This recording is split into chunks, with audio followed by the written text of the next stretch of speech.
The Sunday school lesson for September the 8th, 2024 comes from 1 Kings chapter 8, verses 22 through 24, verses 37 through 39, verse 46, and verses 48 through 50a.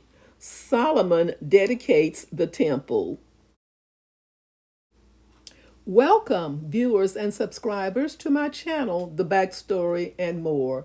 Or if you are interested in knowing what happens before each Sunday school lesson, you are at the right place, because I will share the backstory, read the lesson text, and offer a brief lesson summary.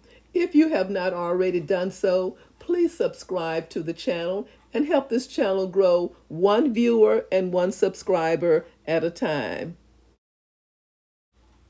The backstory takes us to 1 Kings chapter 8, verses 1 through 21, when the ark was brought to the temple. When the temple was finished, Solomon had the priests place the ark of the Lord's covenant in the most holy place of the temple. The ark now contained only the 2 stone tablets of the covenant, the golden pot of manna, and Aaron's rod that had been in the ark apparently had been lost, perhaps centuries earlier, when the Philistines had possessions of the ark. 1 Samuel chapter 4, verse 11. God's presence then filled the temple in a cloud that was so dense the priests could not perform their service, for the glory of the Lord filled his temple. As the Lord's presence fell on the temple, Solomon delivered a blessing to the people of Israel, recounting their history and declaring God's faithfulness. The backstory ends here, and today's lesson begins with the next frame. Verses 22 through 23.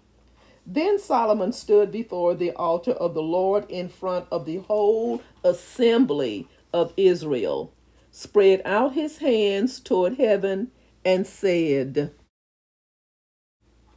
Lord, the God of Israel, there is no God like you in heaven above or on earth below. You who keep your covenant of love with your servants who continue wholeheartedly in your way. You have kept your promise to your servant David, my father.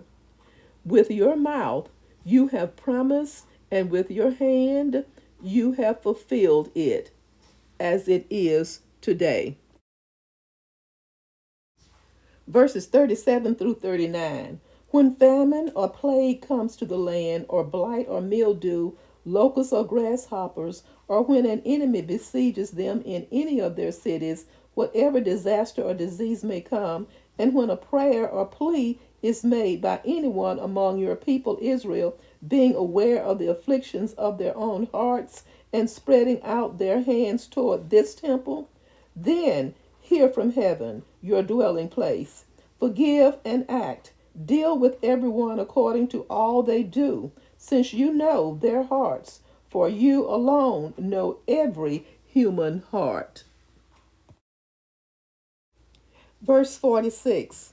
When they sin against you, for there is no one who does not sin, and you become angry with them and give them over to their enemies, who take them captive to their own lands, far away or near. Verses 48 through 58.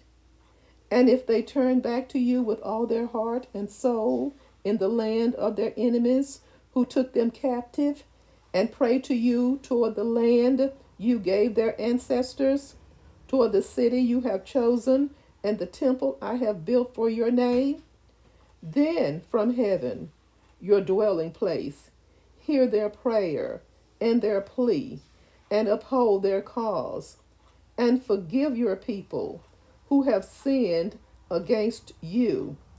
Forgive all the offenses they have committed against you. A brief summary. The rest of this chapter follows the dedication of the temple, much like the way congregations today hold dedication services for new church buildings. In his prayer of dedication, Solomon acknowledged that God could not dwell on earth. So he prayed that God would take special notice of the temple and particularly those who would pray in it. Such worshippers would be there because they knew God had promised of this place. My name shall be there. The name of God in the Old Testament signifies more than a title. It stands for the essence or nature of God. Solomon and the other people of Israel knew that it is not truly possible to build an edifice to contain God, that one cannot say of the place exclusively, "This is where God is." Even so, as Habakkuk would later write, "The Lord is in his holy temple. Let all the earth be silent before him." Habakkuk 2 and 20.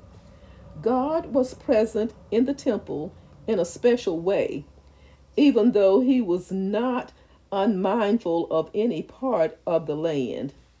Israel was to be a land the Lord your God cares for. Moses had said, "The eyes of the Lord your God are continually on it from the beginning of the year to its end." Deuteronomy chapter 11, verse 12.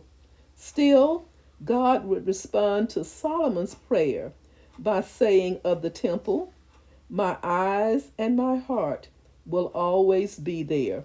1 Kings chapter 9, verse 3. Solomon recognized that God's blessing hinged on the people's obedience, but he also recognized that there is no one who does not sin. Verse 46. Thus, he suggested several situations in which the people might sin and receive divine retribution.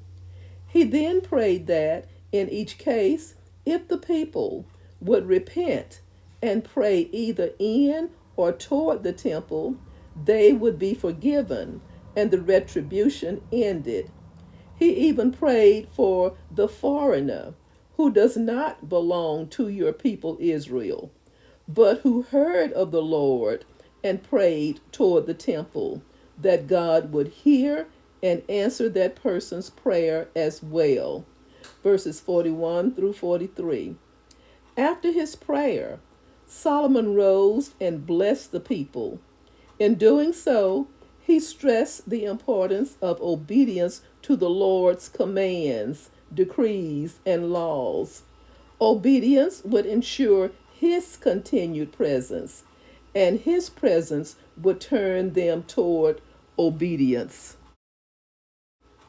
Thank you so much for listening, and join me soon for the next backstory and more.